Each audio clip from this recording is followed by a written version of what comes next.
السعير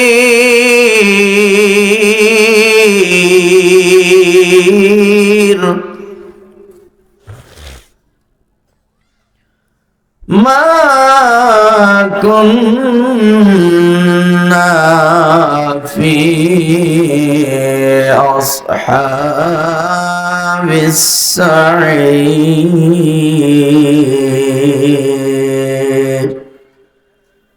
صدقت يا رب العالمين।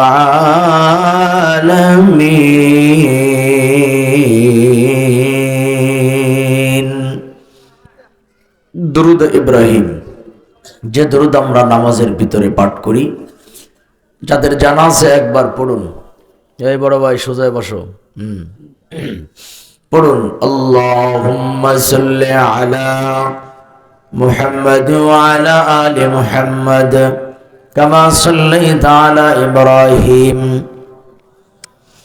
ওয়া আলা আলি ইব্রাহিম ইন্নাকা হামিদুম মাজিদ। اللهم بارك على محمد وعلى آل محمد كما باركت على إبراهيم وعلى آل إبراهيم إنك حميد مجيد। তুই মরিলে কান্দিবে কয়জন,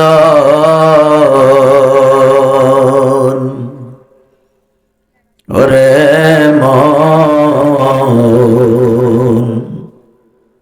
তুই মরিলে কান্দিবে কয়জন, যখন আন্ধার ঘরে শোয়াইবে মাটির দেহ মাটি খাবে, একদিন তরে বলবে আপনজন।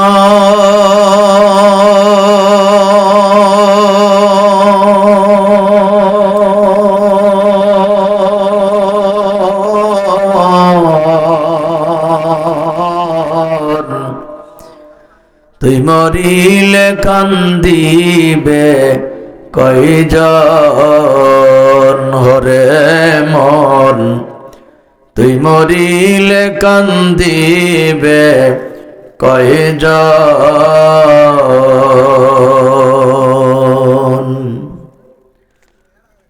আলহামদুলিল্লাহ, পশ্চিম জিনিয়া জান্নাতুল বাকি নুরানি হাফেজিয়া কওমি মাদ্রাসা ও যুব সমাজের উদ্যোগে আয়োজিত তৃতীয় বার্ষিক ইসলামী মহাসম্মেলন। আজকের সম্মেলনের মুহতারাম সভাপতি শাইখুল হাদিস হযরত মাওলানা আল্লামা আবুল কাশেম দামাত বারাকাতুহুমুল আলিয়া মহতারাম সংক্ষিপ্ত সময়ে যে আলোচনা রেখেছেন, আমরা যারা শুনলাম, আমাদেরকে আল্লাহ পাক আমল করার তৌফিক দান করুন। আজকের আয়োজনের সহ সভাপতি আলহাজ মোহাম্মদ আব্দুল হাই সাহেব, প্রধান অতিথি মাননীয় সংসদ সদস্য জনাব শহীদুল ইসলাম, প্রধান মেহমান জনাব আবুল কাশেম ফিরোজ খান সহ দাওয়াতি সকল মেহমানকে জানাচ্ছি আন্তরিক মোবারকবাদ। কথা বলেছেন আজকের মাহফিলের অন্যতম আলোচক বৃন্দগণ। আল্লাহ পাক যে সমস্ত আলোচকের জবান থেকে কথা বের করেছেন, আমরা যারা শুনলাম, আমাদেরকে জীবন গঠন করার শক্তি সামর্থ্য দান করুন। আর একটাবার পড়ুন আমিন। গভীর এই রাতে মহান আল্লাহ পাকের দরবারে অবনত মস্তকে শুকরিয়া আদায় করছি যে আল্লাহ আমাদেরকে হাজারো মানুষের ভিতর থেকে যাচাই বাছাই করে আমাদেরকেই কবুল করেছেন জান্নাতের বাগানে। আমরা হাসি মুখে বলি আলহামদুলিল্লাহ। নবীজির উপর একবার দুরূদ শরীফ পড়ুন। জনাব মুহাম্মদুর রাসূলুল্লাহ সাল্লাল্লাহু আলাইহি ওয়াসাল্লাম। আল্লাহ পাকের শুকরিয়া আদায়ের পরে নবীজির উপর দুরূদ পাঠের পরে আল মুসলিমু আখুল মুসলিম, এক মুসলমান আর এক মুসলমানের দিনী ভাই, সেই হিসাবে আপনারাও আমার ভাই। আমি জানতে চাচ্ছি প্রিয় ভাইয়েরা, আপনারা সকলে এই মুহূর্তে ভালো আছেন তো? সুম্মা আলহামদুলিল্লাহ। যাই হোক, 12টা বাজতে আমার ঘড়িতে 4 মিনিট সময় বাকি আছে। মোটামুটি একটা মাহফিলের বিদায়ের সময় হচ্ছে 12টা, আর সেখানে আজকে আমি শুরু করলাম। ভূমিকাতে কথা যা ছিল, কথা বলার মতো সময় নেই। 2-1টি বিক্ষিপ্ত কথা বলেই মূল আলোচনাতে যাব ইনশাআল্লাহ। প্রথমে জানতে চাই, আপনারা বাদে বাহিরে আরো মানুষ আছে কিনা? আচ্ছা, বাহিরে যারা আছে আমরা তাদেরকে ডাকবো না। কেন ডাকবো না? এই কারণেই ডাকবো না, একটা কথা আছে, যে যেখানকার মাল সে সেখানেই থাকবে। এ কথা ঠিক কিনা? দুষ্ট গরুর চাইতে শূন্য গোয়াল ভালো। কোরআন মাহফিল শোনার জন্য আলাদাভাবে স্পেশাল ভাবে কেন ডাকতে হবে? অথচ বাংলাদেশের হিন্দুদের পূজা যখন হয়, ধরে নেন বড় পূজা, দুর্গা পূজা, আপনারা কি কখনো শুনেছেন যে পূজা উপলক্ষে মাইকিং করা হচ্ছে, প্রিয় এলাকাবাসী, আজ মাগরিবের পর থেকে আমাদের পূজার মণ্ডপে ওড়াধুরা ড্যান্স হবে, ধুমধারাক্কা গান হবে, আপনারা এলাকাবাসী দলে দলে যোগদান করিয়া মা কালীর বরকত হাসিল করুন। এমন মাইকিং আপনারা জীবনে কেউ শুনছেন কোনদিন? আমিও শুনি নাই। প্রশ্ন করি, জবাব দেন। এই তোরা কি খাইতেছ? এই ছেলে, তুই কি খাইতেছ? খাওয়া খাই বন্ধ করো, আমার দিকে মুভমেন্ট করো।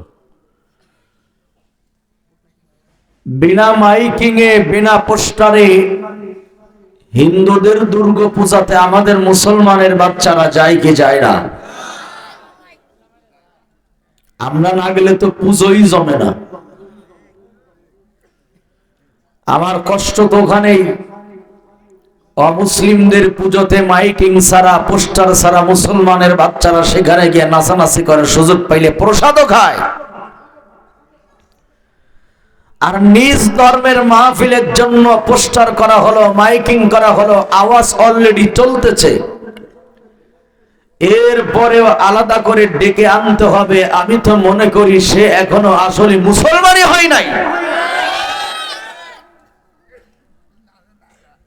এজন্য ডাকাডাকির ভিতরে নাই। আমরা একটু দোয়া করি, আল্লাহ বাহিরের সকলকে তুমি আসার মতো শক্তি সামর্থ্য দান করো। আর আসলে বলেন আমিন। 2 নম্বর কথা, এই গভীর রাতে প্রচন্ড শীতের ভিতরে আপনারা যারা কষ্ট করে বসে আছেন,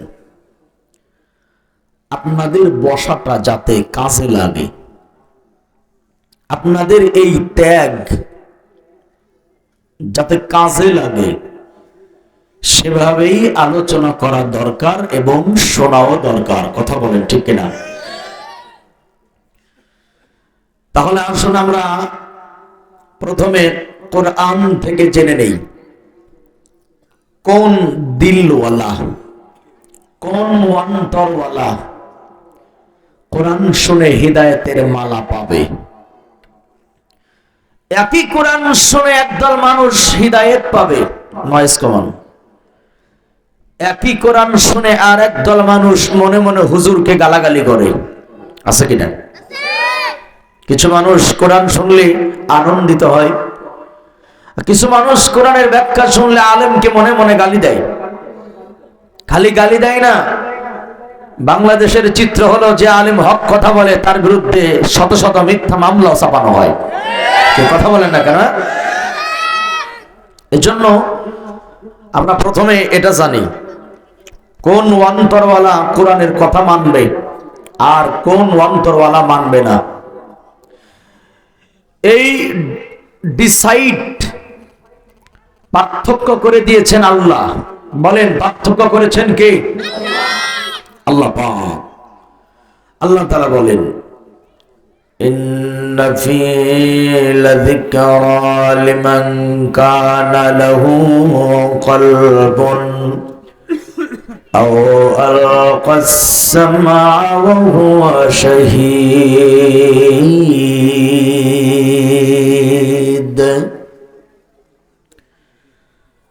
আমার দিকে তাকান, ডানে বামে নজর করবেন না। কথা যতক্ষণ বলবো কোরআন বিল কোরআন, আয়াত টু আয়াত, ইনশাআল্লাহ বলেন, বলেন ইনশাআল্লাহ। আল্লাহ সুবহানাহু ওয়া তাআলা বলেন, ভাই এখানে একটু সাইডে আস্তে আস্তে করে ফেলেন।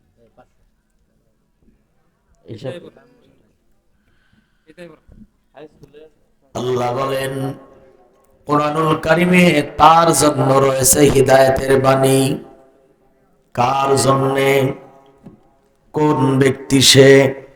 আমার দিকে তাকাও তরুণেরা। মহাগ্রন্থ কোরআনুল কারিমে ওই ব্যক্তির জন্য হিদায়াতের বাণী আছে। কোন ব্যক্তি?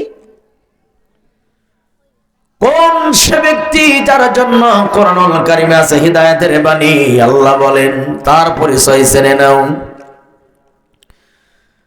ওই বান্দার জন্য মহাগ্রন্থ কোরআনে উপদেশের বাণী আছে, যে বান্দা উপলব্ধি করার মতো ভালো একটা মন আছে যার। সুবহানাল্লাহ বলেন। উপলব্ধি করার মতো ভালো কি থাকা চাই? মন থাকা চাই। তার মানে হলো আবু জাহেলের মন নিয়ে বসলে পারে কোরআনে তার জন্য কোনো হিদায়াতের বাণী নাই। কথা বলেন ঠিক কিনা? পিছনের বাইরা একটু মুখটা খুলে কথা বলবেন। আমি জানতে চাই আপনাদের কাছে সৎ সাহস নিয়ে বলেন, আমাদের বাংলাদেশে আবু জাহেলের নাতিপতি আছে না নাই? এই পিছনে ভাইরা কথা বলেন না কেন? আছে না নাই? টের পাবেন একটু পরে তারা কারা। আল্লাহ বলেন এক নম্বরে বান্দা ভালো একটা মন থাকা যায়। দুই নাম্বার হলো অথবা বান্দা নিবিষ্ট মনে কোরআন শোনে,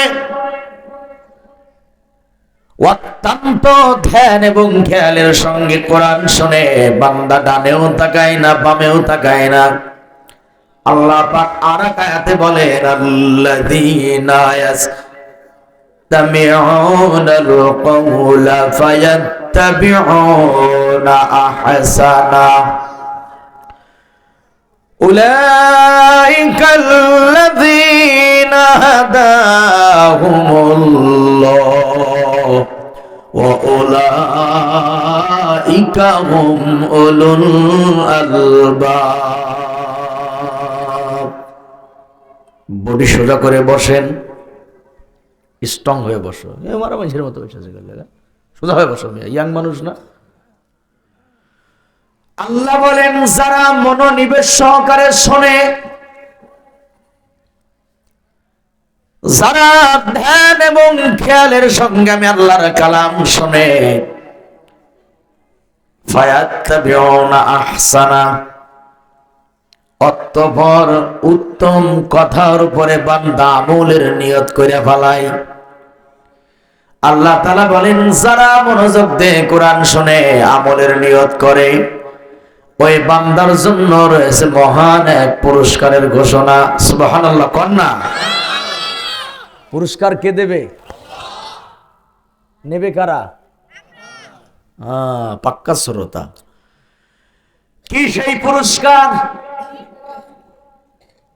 উলাইকাল্লাযীনা হাদাহুমুল্লাহ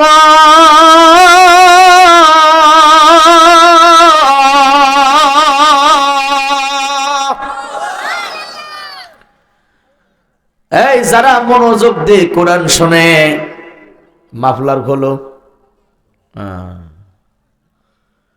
আল্লাহ বলেন যারা মনোযোগ দিয়ে আমি আল্লাহর কোরআন শুনবে, আমলের নিয়ত যারা করবে, আমি আল্লাহ পাক ওই বান্দাদেরকে হিদায়াতের রাস্তার উপরে উঠাইয়া দিব। আল্লাহু আকবার বলেন।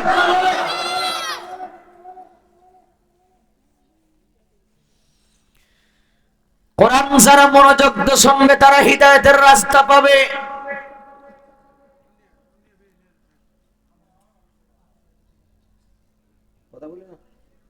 আল্লাহ পাক আরেক আয়াতে বলেন যাদাতহুম ঈমানাও ওয়া আলা রাব্বিহিম ইয়াতাওয়াক্কালুন। একটু সুবহানাল্লাহ বলেন না। এই বড় ভাই, এই তুই কি জানে আছিস? সামনে বসো, কিন্তু ঠাস ঠাস করে কথা কওয়া লাগবে, ঠিক আছে? মাশাআল্লাহ। আল্লাহ বলেন ঈমানদারের সম্মুখে যখন কোরআন পড়া হয়, ঈমানদারের সামনে যখন আমার আয়াত তেলাওয়াত করা হয়, কার আয়াত? আল্লাহর আয়াত। আল্লাহ বলেন ঈমানদারের সামনে যতক্ষণ আমি আল্লাহর আয়াত তেলাওয়াত করা হয়, যতক্ষণ আমি আমার আয়াত আমার বান্দারা শুনে, আমি আল্লাহ রাব্বুল আলামিন আমার ঈমানদার বান্দাদের ঈমানটা আরো বেশি বাড়াইয়া দিতে থাকি। সুবহানাল্লাহ। সোনার যুবকেরা বলো তো, কোরআন শুনলে কি বাড়ে? ঈমান। ঈমান বলো না, কি বাড়ে? জোরে বলো না, কি বাড়ে? পক্ষান্তরে ঈমান নষ্ট হয়। আল গিনা ইউমবিতুন নিফাকি ফিল কলব। আল্লাহর রাসূল বলেন যেখানে গানের আয়োজন করা হয়, গান বাজনা হয়, এটা কোন জেলা? শেরপুর। শেরপুর জেলাতে গান বাজনা তো নাই, ঘুমাই গেছে গা, আছে? আল্লাহর রাসূল কে বলে, যুবক শোনো, আকাশ থেকে যখন জমিনে বৃষ্টি হয়, বৃষ্টি নামে, বৃষ্টির পানি যখন জমিনের উপরে পড়ে, জমিনে আগাছা জন্ম হয়। আগাছা দেখতে ঘাসের মতোই, কিন্তু নাম হলো আগাছা। আল্লাহ রাসূল বলেন বৃষ্টি পড়লে যেমন আগাছার জন্ম হয়, তেমনি করে যারা গান শোনার জন্য গানের প্যান্ডেলে যায়, গানের মজলিসে যায়, তাদের অন্তরে কুফরের নাপাক জন্ম নেয়। নাউযুবিল্লাহ বলেন।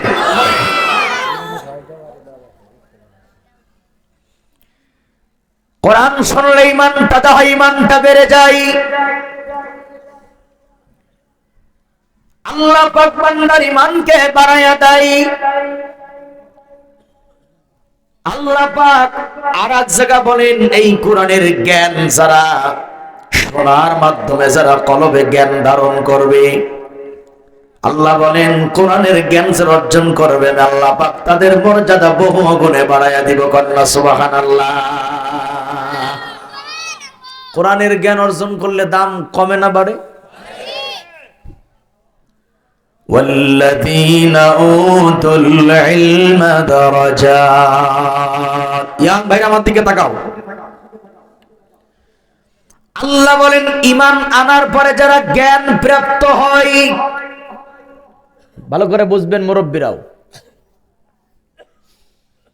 ঈমান আনার পরে যারা জ্ঞান অর্জন করে, আল্লাহ বলেন তাদের মর্যাদা বাড়িয়ে দেব, দুনিয়াতেও বাড়বে, আখিরাতেও বাড়বে। এজন্য কোরআনের জ্ঞান যারা অর্জন করে, তাদের চাইতে দামি মানুষ আল্লাহর জমিনে আর কোন সম্প্রদায় হতে পারে না, ঠিক কিনা? আর আসল বুদ্ধিমান কারা? আসল বুদ্ধিমান তো তারা কোরআনের জ্ঞান অর্জন করে যারা, কথা ঠিক কিনা বলেন? আচ্ছা বলেন তো, আমাদের বাংলাদেশে বুদ্ধিজীবী আছে না? এই পিছনের তোরা কোন দলের ভাই, কথা কইস না কেন? বাংলাদেশে বুদ্ধিজীবী আছে না? বুদ্ধিজীবী মারা গেল বাংলাদেশে কয়েক মাস আগে, ডক্টর জাফরুল্লাহ খান।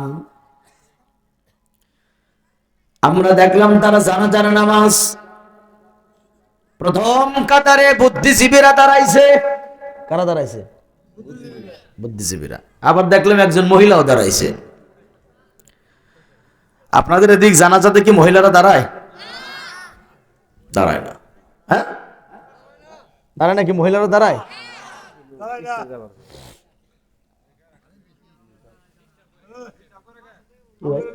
কিছু বলছেন? হুজুর কই? মামুন হুজুর কোনটা? মামুন হুজুর আসো। কোনটা মামুন হুজুর? ওই যে বসে আছে। আয় না, নুপুরে আইন, আসো। তাড়াতাড়ি আসেন। এত রাতে ওয়াজ করাও তো কঠিন। আসেন, তাড়াতাড়ি আসেন। ও, আপনাদের ইমেজ আছে এখনো? কারা? আমি আরো কায়দা কুইদা করে বিদায় করবার চাইতেছি, করেন। হ্যাঁ, সারাদিন বাট এটা রাত, সারাদিন। হ্যাঁ ঠিক আছে। প্রথম কাতারে জানাজাতে দাঁড়ালো সব বুদ্ধিজীবী। এখন এই বুদ্ধিজীবীদের নামাজের সিস্টেম কি ছিল? এক এক বুদ্ধিজীবীর নামাজ এক এক কোয়ালিটির। খেয়াল করুন, কোন কোন বুদ্ধিজীবী একবার হাত উঁচু করে, একবার নিচু করে, একবার উঁচু করে, একবার নিচু করে। আবার কোন কোন বুদ্ধিজীবী হাত বাঁধার পরে ডানে একবার দেখে, বামে একবার দেখে, কে কি করে। তার মানে কি, 20 বছর 30 বছর পড়াশোনা করার পরে যেই বুদ্ধিজীবীরা জানাজার নামাজ পড়ার নিয়ম জানেন, আল্লাহর কসম তারা কখনো বুদ্ধিজীবী হতে পারে না। এদের বাপ মা আহাম্মক। কারণ এই সমস্ত গাধা নামের বুদ্ধিজীবীরা এদের বাপ মার জানাজা করতে পারবে না। আমি তো মনে করি এই 20 বছর 30 বছর ভার্সিটির বারান্দায় যারা ঘুরলো, কলেজ যারা পার করলো, আর বাপ মার জানাজা করতে পারে না, মানুষ মরে গেলে জানাজার নামাজ পড়তে পারে না, আল্লাহর কসম করে বলি এরা কখনো জাতির বুদ্ধিজীবী হতে পারে না। এদের চাইতে বড় বুদ্ধিজীবী হলো আমার দেশের নুরানির মাকতবের 10 বছরের বাচ্চারা। কারণ এই বাচ্চারা 10 বছর বয়সে জুম্মার নামাজ কেমনে পড়ে সেটা জানে, ঈদের নামাজ কেমনে পড়ায় সেটাও জানে, জানাজা কেমনে পড়ায় সেটাও জানে। আলহামদুলিল্লাহ, কন্যা আলহামদুলিল্লাহ। ওয়া উলাইকা হুম উলুল আলবাব। আল্লাহ বলেন, যারা কোরআন শোনার কারণে হিদায়াতের রাস্তা পেয়ে গেল তারাই হলো বুদ্ধিমান। কোরআনের জ্ঞান যারা অর্জন করে তারা হচ্ছে বুদ্ধিমান। আর এই কোরআনের জ্ঞান যদি কারো অন্তরে একবার প্রবেশ করে, আলা কলবিকা লিতাকুনা মিনাল মুনযিরিন। ভালো করে বোঝেন, দিলের কান্দে শোনেন। আল্লাহ বলেন, হাবিব আমি আপনার কলবে কোরআনকে রাখলাম। বলেন তো, মানুষের কলব দেহের ভিতরে না বাহিরে?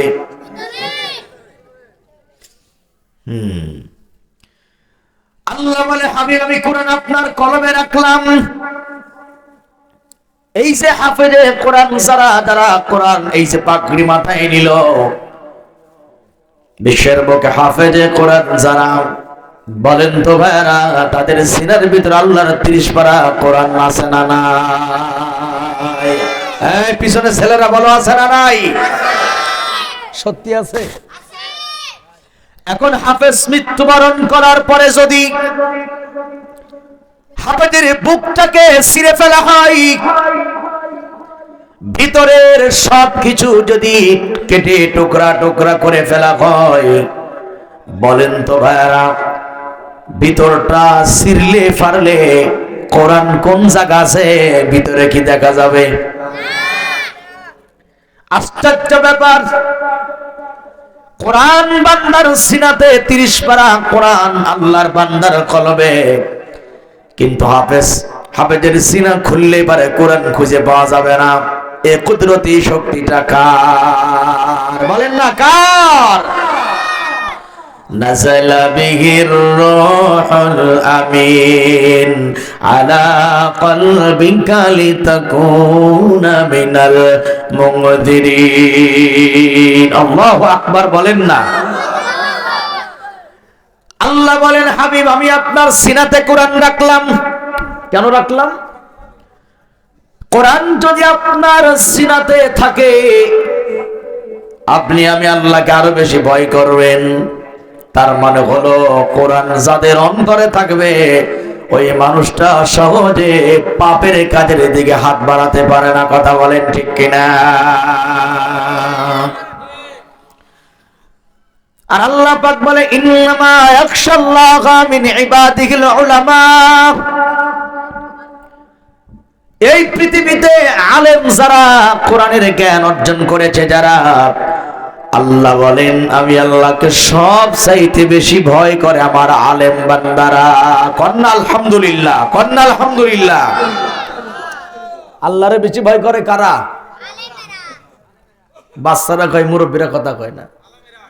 এ কথা আমার না আল্লাহর। তবে সব দলের আলেমরা ভয় করে না।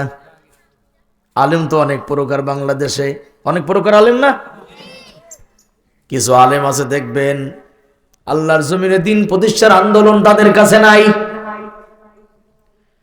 কিছু আলেম আছে দেখবেন খানকা নিয়া, মাজার নিয়া, দরগা নিয়া, দুর্গা নিয়া নাচানাচি, ফালাফালি, গরম গরম জিলাপি আর খিচুড়ি আর বিরিয়ানি।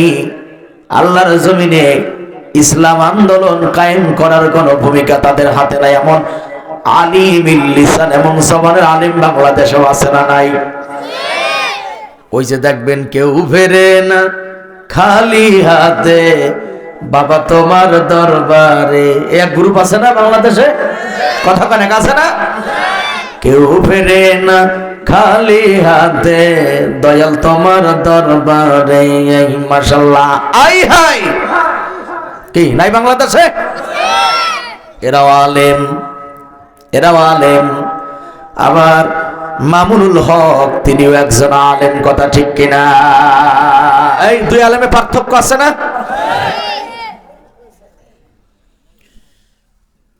সত্যিকারের আলেম কারা এটার পরিচয় পরে দিচ্ছি। কোরআন কি বলে দিলের কান্দে শোনেন, গভীর রাত শীতের ভিতরে কষ্ট করে বসে আছেন, আল্লাহ তাআলা যেন জীবনের গুনাহগুলো মাফ করে দেয়। বলেন আমিন। আল্লাহ বলে আলেমরা আমারে সবচাইতে বেশি ভয় পায়। এর কারণ কি? কারণ হলো আলেমদের সিনাটা জুড়ে আল্লাহ পাকের কালাম রয়েছে। আল্লাহর কালাম যার কাছে থাকবে ওই বান্দা কখনো এই গুনার কাজের দিকে হাত বাড়াবে না। কথা ঠিক কিনা? ইতিহাস তাই প্রমাণ করে, ইতিহাস প্রমাণ করে হযরত উমরের কাছে আগে কোরআন ছিল না, তিনি তখন যাই ইচ্ছা তাই করে বেড়াইতো। কিন্তু যখন ওমরের কাছে কোরআনের জ্ঞান আসলো ওমরের জীবনটাই পরিবর্তন হয়ে গেল। হযরত ওমরের সম্মান আল্লাহ বাড়াই দিলেন। ওমর ফারুক কোরআনের সাহায্যে, কোরআন তার সিনাতে ঢোকার কারণে তিনি যে রাষ্ট্র পরিচালনা করত ওই রাষ্ট্রটা হয়েছিল একটা সোনার রাষ্ট্র। কথা ঠিক কিনা? এসবই হয়েছিল কোরআনের বরকতে। বলেন তো কিসের বরকতে? আজকে আমাদের দেশে চোরের অভাব নাই, ডাকাতের অভাব নাই, প্রকাশ্যে ইফটিজিং করা হয়, ধর্ষণকারী আছে, লুটতারাজ, টেন্ডারবাজি, চাঁদাবাজি, মানুষেরটা মেরে খায়, দখল করে খায়। এরকম শয়তান, সন্ত্রাস, ফিতনাবাজ, হাঙ্গামা দাঙ্গামা করার মানুষ বাংলাদেশে আছে না নাই? থাকবে না, ইনশাআল্লাহ থাকবে না। যদি আবার বাংলার মানুষেরা এই রাষ্ট্রে আল্লাহর কোরআনকে বসাতে পারে, সংবিধানে যদি কোরআনের আইনকে আবার পাশ করাতে পারে, এই বাঙালি জনগণ যদি কোরআনের আইন দিয়ে পরিচালিত হয়, আল্লাহর কসম করে বলি চোর থাকবে না, ডাকাত থাকবে না। এজন্য কোরআনের আন্দোলনে শামিল হতে যদি ডাক আসে, আল্লাহর এই জমিনে দিন কায়েমের পক্ষে যদি এদেশের আহলে হক উলামায়ে কেরাম যদি আমাদেরকে ডাক দেয়, আমি আরিফ বিল্লাহ তো 24 ঘন্টা তৈরি আছি আলেমদের ডাকে সাড়া দিয়ে কাপড়ের কাপড় মাথায় নিয়ে দিন কায়েমের আন্দোলনে শামিল হতে প্রস্তুত আছেন কারা কারা? গভীর রাতে হাত আমার আল্লাহর দেখায়া দাও। হাত সোজা করেন, হাত সোজা রাখেন। আল্লাহ তুমি দেখো প্রচন্ড শীতের ভিতরে তোমার বান্দারা তামান্না প্রকাশ করেছে তোমার জমিনে দিন কায়েম হোক। মালিক তুমি আমাদের জন্য কবুল করো। আর জোরে বলেন না আমিন। হাত নামান। এর জন্য কিছু কাজ আছে, কাজগুলো আমি পরে বলে দিচ্ছি কি কি কাজ আছে ইনশাআল্লাহ। কিন্তু বলেন সত্য কথা, বর্তমান 2024 সালে বাংলাদেশে ডাকাতি আছে কিনা? চোর আছে কিনা? দর্শনকারী? এগুলি থাকবে না যখনই দেশে আল্লাহর আইন চালু হবে, কারণ আল্লাহর আইনের ভিতরে শান্তি বরকত আছে না নাই? এবার একখানা হাদিস শোনেন। এই তোদের খাওয়া শেষ হয় না রে ভাই, বেশি খাইলে হাগা হয়ে যাবে, খাইস না, রাখ, পরে খাইস, বাড়ি গিয়ে খাইস বেটা।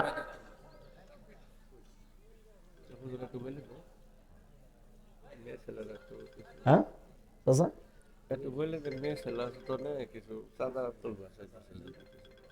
এখন যাইতেছে এত আগে কি করছেন? তো কালি জ্বালাইতেছে নজর ভিতর আপনারা যান। আচ্ছা খাইছো? আপনি যান না, বাচ্চাদেরকে পাঠাই দেন গে, যান পাঠাই দেন গে, বাচ্চাদের পাঠাই দেন।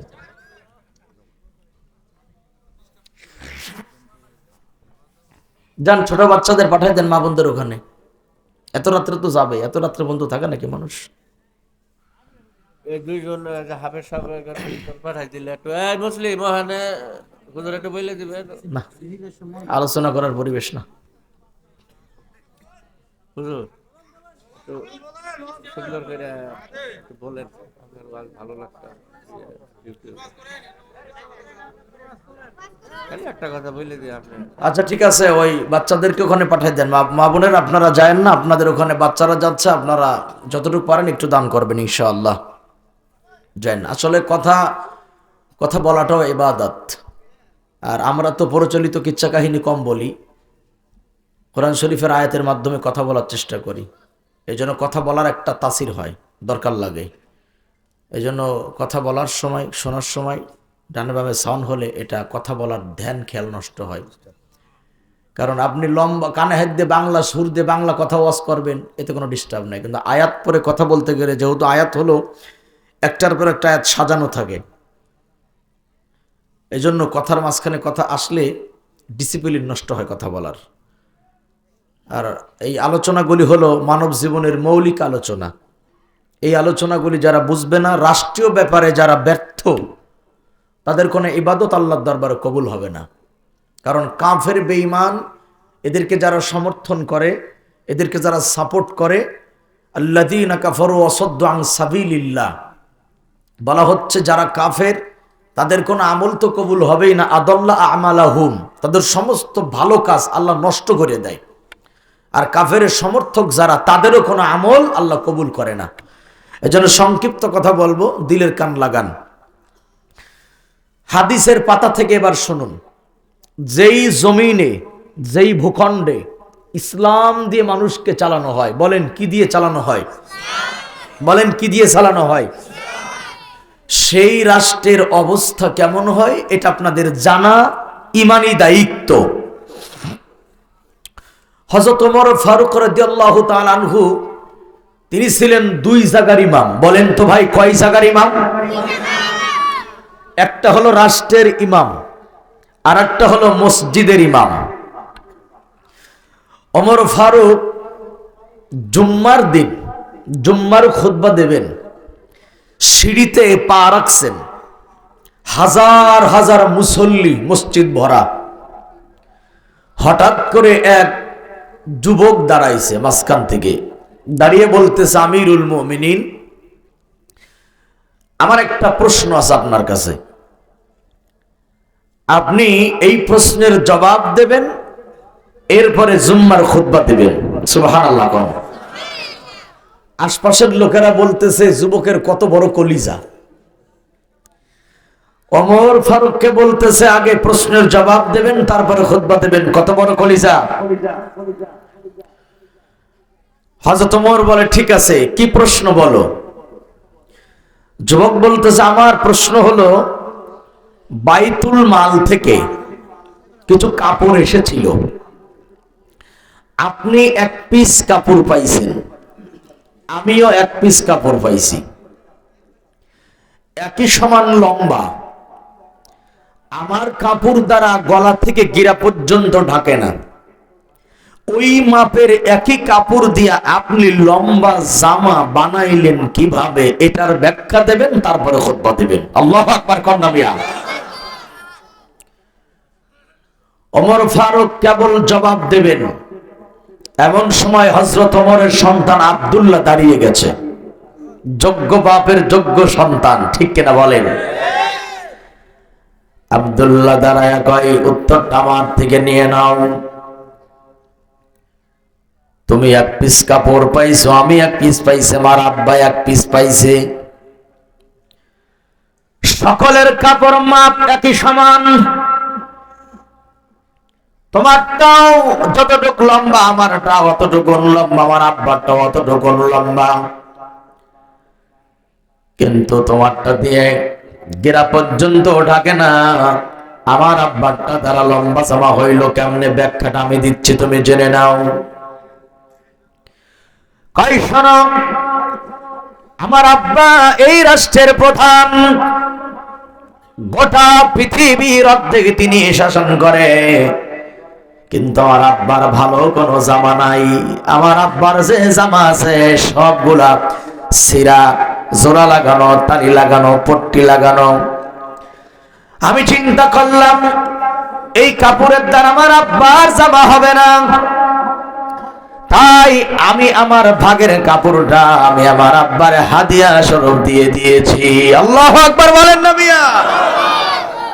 আমার কাপড়, আমার আব্বার কাপড়, দুই কাপড় এক জায়গা কইরা আমার আব্বা লম্বা জামা বানাইছে, আমার আব্বা জনগণেরটা আলাদা ভাবে চুরি করে না। সুবহানাল্লাহ বলেন।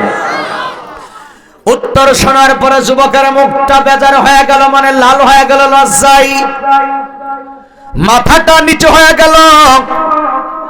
হযরত ওমর বলে, চিন্তা করো না, মুখটা বেজার করো না, তোমার মতো সৎসাহসী নাগরিক যেই দেশের ভিতরে থাকবে, ওই দেশের রাষ্ট্রপ্রধানরা দেশের সম্পদ মাইরে খাইতে গেলে হিসাব আর কিতাব করা লাগবে, ঠিক কিনা। এবার বলেন তো, হারামখোর আমাদের বাংলাদেশে আছে না নাই? জোরে কোন আছে না নাই? হালাল হারাম না মানিয়া কত টাকা করছো কামাই, এত টাকা রাখবা কোথায়, কাফনের তো পকেট নাই। জোরে বলো ঠিক কিনা। হালাল হারাম না মানিয়া কত টাকা করছো কামাই, এত টাকা রাখবা কোথায়, কাফনের তো পকেট নাই। টাকা পয়সা লইয়া কি কেউ কবরে গেছে, কি স্বভাব দিবি রে তুই আল্লাহর কাছে, বল কি স্বভাব দিবি রে তুই হাসরের ময়দানে। জবান খুলে সকলে বলেন, আমাদের মরণের পর হাসরের ময়দান সামনে আছে না নাই? হারামখোর তো বাংলাদেশে নাই। এই হারাম খাওয়ার কারণে 24 ঘন্টা ব্যস্ত, আল্লাহর নামটা মুখে নেওয়ার সময় পায় না, আছে না ভাই? রাতে দিনে দৌড়া দৌড়ি, বিশ্রামের সুযোগটা নাই, নামাজ কালাম দূরের কথা, আল্লাহর নামটাই মুখে নাই, ঠিক কিনা বলেন? তোর পিছে মহা বিপদের সংকেত আছে, কি জবাব দিবি রে ভাই আল্লাহর কাছে? কি জবাব দিবি রে তুই হাসরের ময়দানে? যুবকেরা জবান খুলে বলো তো, হাসরের মাঠ সামনে আছে না নাই? হযরত উমরের কথাটা রাখলাম, এই পয়েন্টে দুইটা কথা বলে যাই। আল্লাহর রাসূল বলেন, ইউখাফফাফু আলাল মুমিনি হাত্তা ইয়াকুনা কাসসালাতিল মাকতুবা। মুরব্বিরা কান লাগান। আল্লাহর রাসূল বলেন, হাসরের ময়দানে মানুষ আল্লাহর সামনে হাজার হাজার বছর দাঁড়িয়ে থাকবে, 50 আলফা সানা। যারা পাপী তার আল্লাহর সামনে হাত, এই ছেলে, এই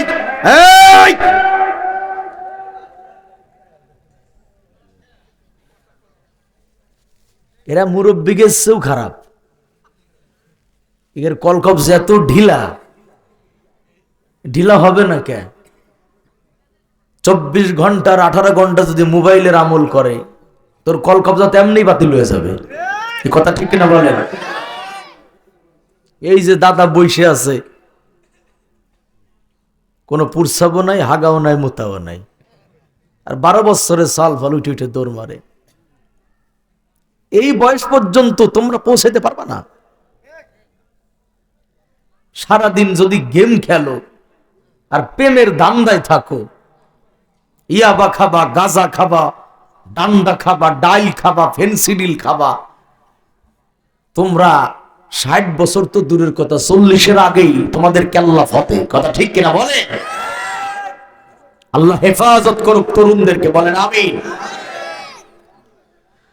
রাসূল বলেন, ইউখাফফাফু আলাল মুমিন হাত্তা ইয়াকুনা কাসসালাতিল মাকতুবা। হাসরের ময়দানে পাপী যারা তার আল্লাহর সামনে হাজার হাজার বছর দাঁড়ায়া থাকবে, কিন্তু মুমিন যারা, ঈমানদার যারা, রাসূল বলেন ঈমানদারদের সেদিন কোনো ভয় নাই। সুবহানাল্লাহ কন্যা।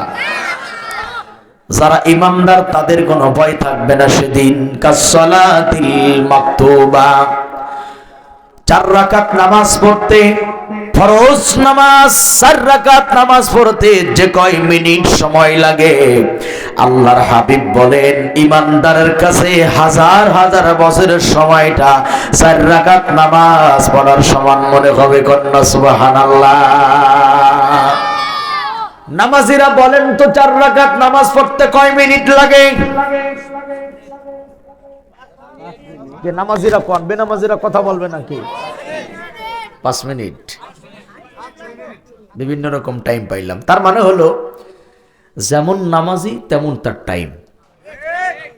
কারো লাগে 10 মিনিট, কারো লাগে 6 মিনিট, কারো লাগে 4 মিনিট, আবার কোন চোরের লাগে 1.5 মিনিট। আছে না নাই? ওরে হাইরে আমার মুসলমান, মুসলমানের রাখলি কি সম্মান। টুকুর টুকুর সেজদা মারে মুরগি যেন খাইরে দান, টুকুর টুকুর সেজদা মারে মুরগি যেন খাইরে দান। কথা ঠিক কিনা? 1.5-2 মিনিটে 4 রাকাত নামাজ যে সারে, আমি তারে পরামর্শ দেব, হয় নামাজ সুন্দর কর, না হলে মসজিদ আসা বাদ দে।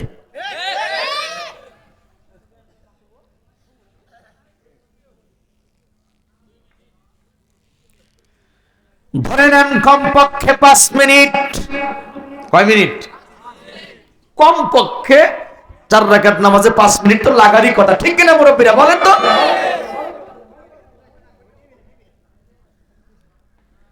আল্লাহর রাসূল বলেন, যারা ইসলাম মেনে দুনিয়া থেকে বিদায় নিয়েছে, ওই হাসরের ময়দানে হাজার হাজার বছরের যেই দিনগুলা কাফেরেরা দাঁড়িয়ে থাকবে, আহা কত বড় খুশির সংবাদ। সুবহানাল্লাহ। মিয়া হাজার হাজার বছর দাঁড়ায় দেখছো কেমন লাগে? রাসূল বলেন এই হাজার হাজার বছরের দিনগুলা 4 রাকাত নামাজ পড়ার সমান মনে হবে যারা ইসলাম মেনে দুনিয়া থেকে বিদায় নিয়েছে। কন্যা সুবহানাল্লাহ। ইয়াং, ভালো করে মনে রাখো, তুমি জীবনে কতটা মেয়ের সাথে কতবার চ্যাটিং করেছো? এই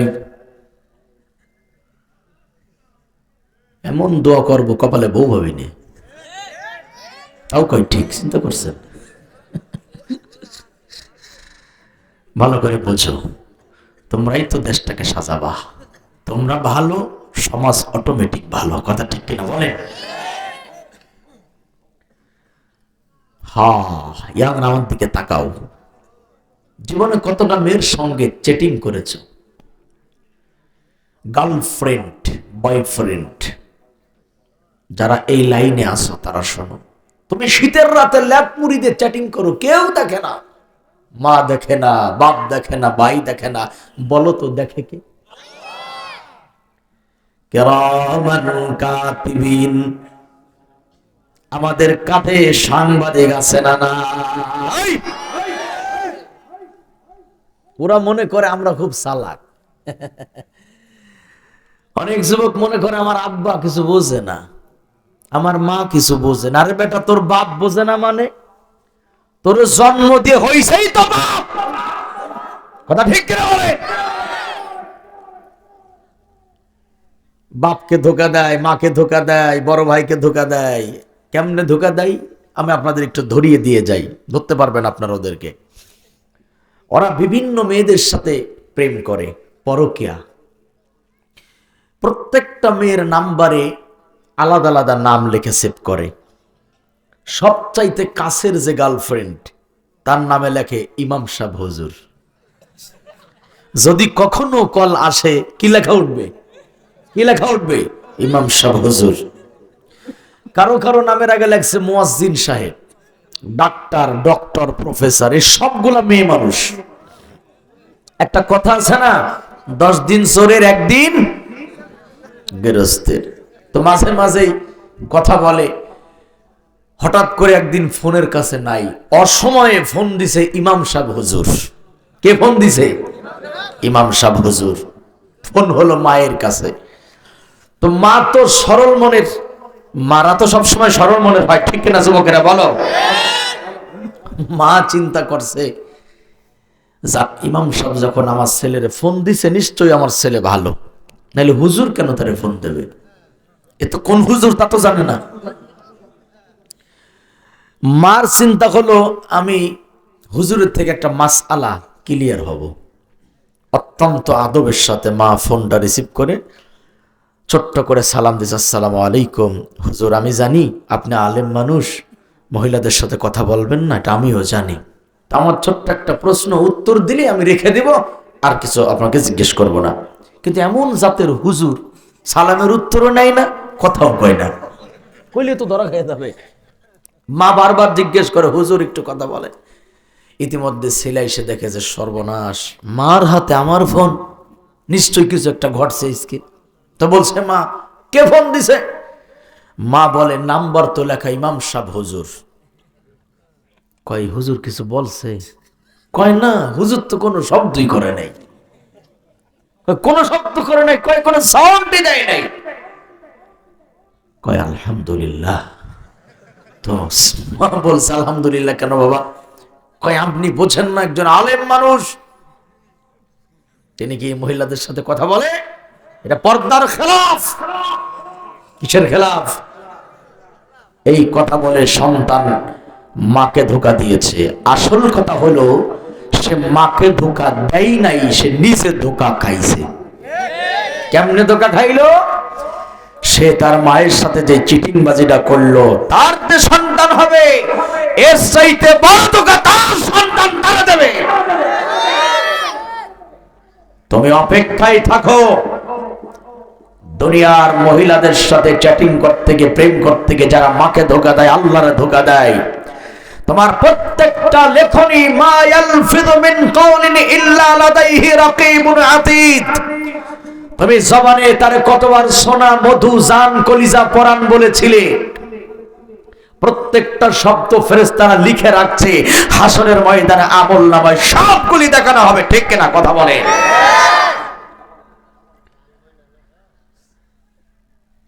وترى المجرمين يومئذ مقرنين في الأصفاد।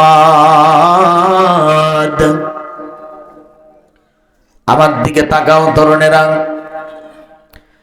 হাসরের ময়দানে কাফির বেঈমান যারা আল্লাহর সামনে হাজার হাজার বছর তারা দাঁড়িয়ে থাকবেন, নড়াচড়া করার হুকুম পাবে না, সাহস পাবে না।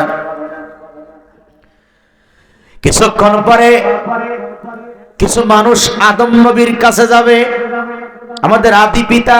বলো কি পিতা? ওয়ালাকাদ কাররামনা বানি আদম। গিয়া বলবে, আদম তুমি আল্লাহর কাছে আমাদের জন্য সুপারিশ করো, আমরা তো আর সহ্য করতে পারতেছি না, এই যন্ত্রণা, দাঁড়িয়ে থাকতে পারি না। আর আমরা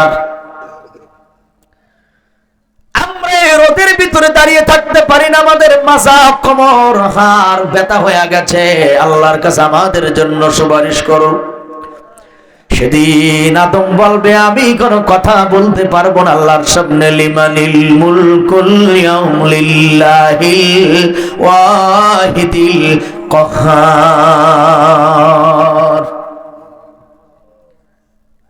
কে কোন দল করেন ভালো করে শুনে যান।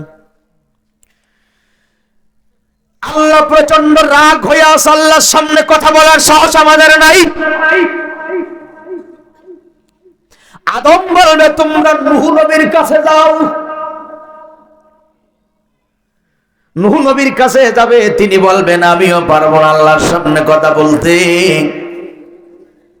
নূহ বলবেন, তোমরা ইব্রাহিমের কাছে যাও। মিল্লাতা আবিকুম ইব্রাহিম হুয়া সাম্মাকুমুল মুসলিমিন।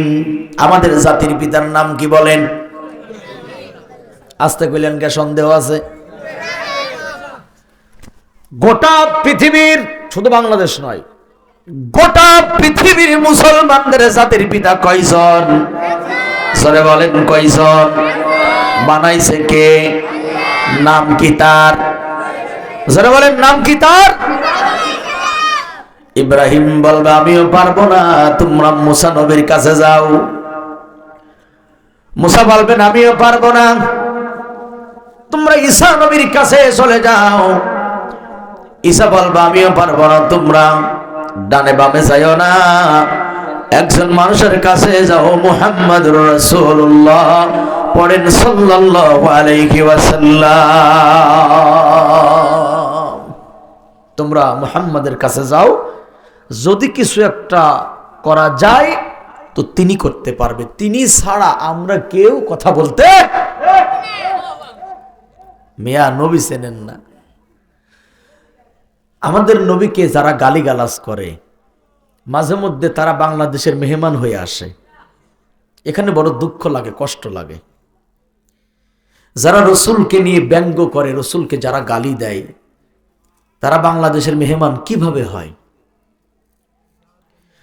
আরে মুসলমান তো প্রতীক্ষায় আছে, যারা রসুলকে গালি দেয়, মুসলমান যদি তাদেরকে হাতের নাগা নেবে, ওর জিব্বা টাইনে রাস্তার কুত্তার খাবার বানাবে। কথা ঠিক কিনা বলেন? একজন মানুষ বেনামাজি, নামাজ পড়ে না, কিন্তু তার সামনে যদি কেউ রসুলকে গালি দেয়, সে কিন্তু সহ্য করতে পারবে না। কথা ঠিক কিনা বলেন? ওই ফ্রান্সের কুকুরের বাচ্চা আমার রসুলকে গালি দিয়েছিল, সে বাংলাদেশের মেহমান হয়ে আসে, ঘুরে চলে গেল। আমাদের কষ্ট লাগে, দুঃখ লাগে, আমাদের অন্তরে ব্যথা লাগে। বিশ্ব মানবতার মহান নায়ক রয়েছে, গালি দেয়, সে বাংলাদেশের মেহমান কি করে হয়? মনে রাখবেন, আগামী মুসলমান এটাই প্রতিজ্ঞাবদ্ধ হয়েছে, আগামীতে যদি বাংলাদেশের কোন নাস্তিক আর বেঈমানেরা বিশ্ব নেতারে গালি দেয়, বিশ্ব নবীরে গালি দেয়, কে আওয়ামী লীগ, কে বিএনপি, কে জামাত, চরমোনাই, এটা আমাদের দেখার বিষয় নয়। আমার রসুলকে যদি কেউ গালিগালাজ করে, মুসলমান ঐক্যবদ্ধ হয়ে ওই সালিমের বাচ্চার জিব্বা টেনে রাস্তার কুত্তার খাবার বানাবে। ঠিক কিনা কথা বলে? এটা আমাদের ইমানি দায়িত্ব। কারণ রাসূল ছাড়া সেদিন শাফাত কোন নবী করবেন না। আল আম্বিয়া, সমস্ত নবীগণ শাফাত করবেন, তবে সবার আগে মুহাম্মদুর রাসূলুল্লাহ শাফাত করবেন। সুম্মাল উলামা,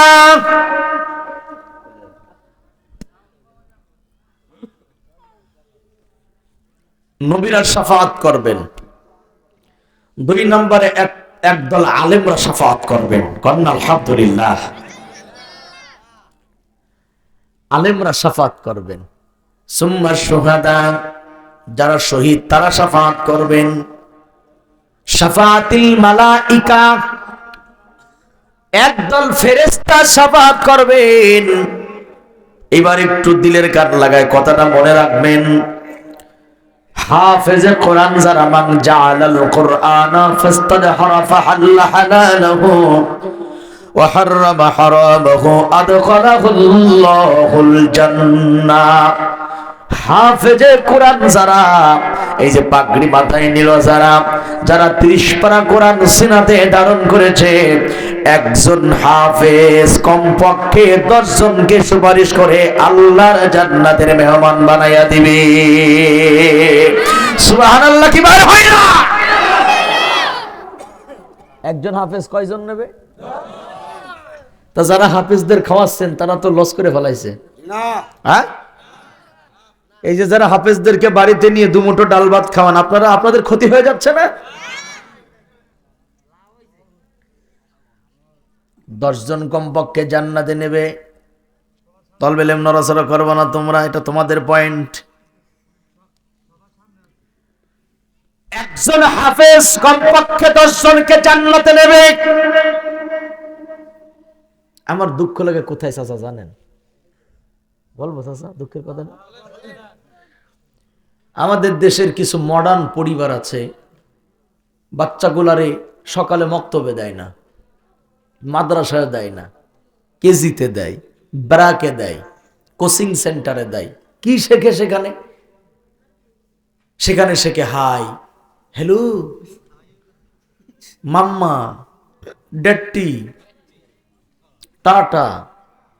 বাড়ির থেকে মা বাচ্চাকে বিদায় করতেছে, আম্মু টাটা। আবার আম্মু বলতেছে টাটা। ফেরেশতারা কয় তোর মাথার উপর পড়বে আল্লাহ টাটা। কথা ঠিক কিনা বলেন? রাতের বেলায় বাচ্চাকে ঘুম পাড়াচ্ছে মডার্ন পরিবার, আম্মু ঘুমিয়ে যাও, গুড নাইট। আছে না নাই? সকালবেলা ঘুম ভাঙে, মামুনি ওঠো, গুড মর্নিং। আসেনি? আর মাদ্রাসার বাচ্চারা কি পড়ে ঘুমায়? এই কিরে ঘুমের দোয়া কি?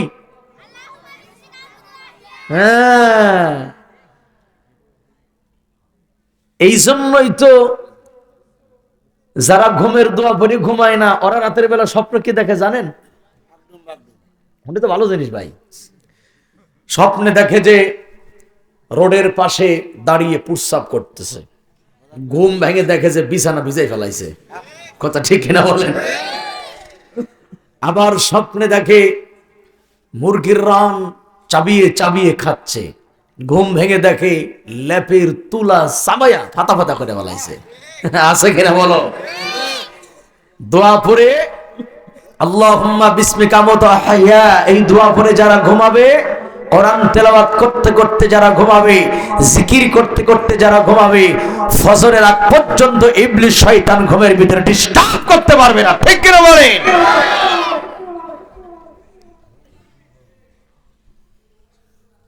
বাচ্চাগুলারে কি পড়ায়? আগডম বাগডম ঘোড়ার ডম সাজে, এসব পড়া লাগবে না ভাই আখিরাতের কাজে। কি কথা কন না?